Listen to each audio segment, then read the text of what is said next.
আমরা এমন ২ জন ব্যক্তি নিয়ে হাজির হয়েছি যে ১৯৯১ সালে যে কালো রাত্রির সময় তাদের যেই দুর্দশা ছিল, সেই দুর্দশাগুলো কেমন ছিল আমরা তাদের মুখ থেকে শুনতে চাই।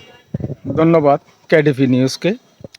১৯৯১ সালে ২৯শে এপ্রিল সোমবার বিগত রাত্রে ভয়াল ৯১ সাইক্লোনের মধ্যে আমার বয়স তখন ১২-১৩ বছর হবে। আমি ক্লাস 5-এ পড়ি। আমার একটু একটু মনে আছে, যখন এই আসরের সময় হয়েছে, পূর্ব দিকে একটু একটু বৃষ্টি বাতাস আসতেছে, তখন আমার আব্বা আম্মুরা বলতেছে হদে ১০ নম্বর মহাবিপদ হয়েছে, আমরা প্রস্তুতি আশ্রয়কেন্দ্রে চলে যেতে হবে।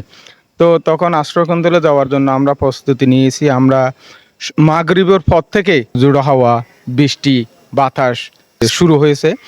রাত 10টা থেকে পূর্বের নদীর পূর্বের পানি, জোয়ারের পানি এসে আমরা আশ্রয়কেন্দ্রে যখন গেছিলাম, আমাদের পাশে একটা মোসা সিরাজ প্রাইমারি স্কুল আছে, ওই প্রাইমারি স্কুলে আমরা গেছিলাম। ওখানে আশ্রয়কেন্দ্রে গেছিলাম আমরা। সন্ধ্যা শেষ হতে হতে আমরা আশ্রয়কেন্দ্রে চলে গেছিলাম। রাত 10টার মধ্যে পূর্বের পানি আমাদেরকে এই স্কুল ভেঙে থসনস করে দিয়ে আমাদেরকে বিভিন্ন এলাকায় গাছালিতে আমরা গিয়েছিলাম।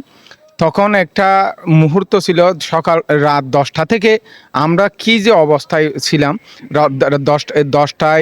10টার পানি পশ্চিম দিকে পানি আসার আগেই আমাদের পূর্ব দিকের পানি আমাদেরকে ক্ষতিগ্রস্ত করে, আমাদের সাইক্লোন সেন্টার ভেঙে আমাদেরকে তছনছ করে এক একজন এক এক গাছেতে ছিলাম। আমি আমার পরিবার থেকে ওই দিন রাত্রে 26 জন আমাদের ওখান থেকে নিহত হয়েছে। পরবর্তী সময়ে আমরা জানতে পারি কুতুবদিয়া দ্বীপ অঞ্চলের মধ্যে প্রায় 38,000 মানুষ নিহত হয়েছে। আজকে তাদের কথা আমরা স্মরণ করি, তাদের মাগফিরাত কামনা করি। আগামীতে এই ধরনের সাইক্লোনে যাতে আল্লাহ আমাদের উপর না দেয়, আমরা সরকারের প্রতি জোর দাবি জানাই। এই বৃহত্তর শুটকি মহলকে বাঁচানোর জন্য সরকারের সুদৃষ্টি কামনা করছি এবং এলাকার 40,000 উদ্বাস্ত আমরা এখানে স্থায়িত্ব ব্যবস্থা করার জন্য সরকারের প্রতি বিনীত আবেদন জানাচ্ছি। আমরা ডিসি মহোদয়ের সাথে এইটার ব্যাপারে কথাবার্তা হয়েছিল, স্মারকলিপি দেওয়া হয়েছিল। আমাদেরকে শুধু আশ্বস্ত করে আমাদেরকে কোনো স্থায়িত্বের ব্যবস্থা করে না। আমরা আশ্বস্ত চাই না, আমরা স্থায়িত্বের ব্যবস্থা চাই। আগামীতে সরকারের সুদৃষ্টি